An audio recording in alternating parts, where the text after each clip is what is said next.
Hinihiling na ni Board Member Ryan Maminta kay DepEd Secretary Juan Edgardo Sani Angara at kay DepEd Mimaropa Regional Director Nicolas Capulong na magtalaga na ng bagong School Division Superintendent ang DepEd Palawan. Ito ay sa bisa ng isang resolusyon na isusumitin ito sa Sangguniang Panlalawigan. Magpapatala tayo ng isang resolusyon na nakikiusap naman sa Kagawaran ng Edukasyon, partikular kay Secretary Sani Angara at sa kanyang mga tauhan kasama ang Regional Office ng Department of Education na kung maaari, sa mga susunod na araw ay magtalaga na ng panibagong School Division Superintendent sa lalawigan ng Palawan. Ito ay upang magkaroon na ng isang taong magtutulak ng mga reforma at mga pagbabago sa DepEd Palawan.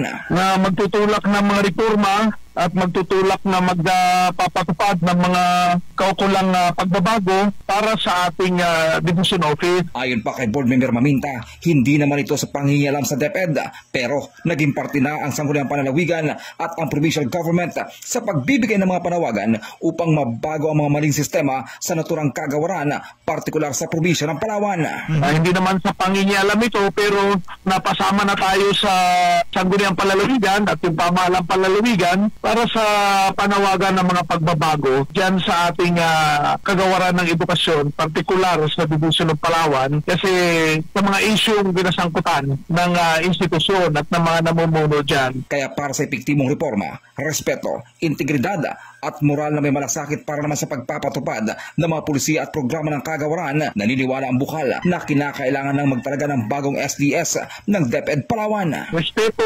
integridad, pati yung moral na katatayuan na may malasakit at mayroong mga pagbabago para sa pagpapatupad ng mga kaukulang pulisiya at programa para sa patuloy na delivery ng basic education sa lalawigan ng Palawan. Ako po naniniwala na dapat mayroon na tayong bagong Schools Division Superintendent sa mga susunod na mga araw. Samantala, panawagan din ni Board Member Maminta na sana ay matino ang itatalagang SDS sa probinsya upang makita ang inaasahang pagbabago sa DepEd Palawan. At matino, pinaka-importante, mahusay at matinong Division Superintendent po sa Division of Palawan sa Department of Education dahil sa mga pagbabagong gusto nating makita. MacArthur Asutilla, Basta Radio, ibandera mo.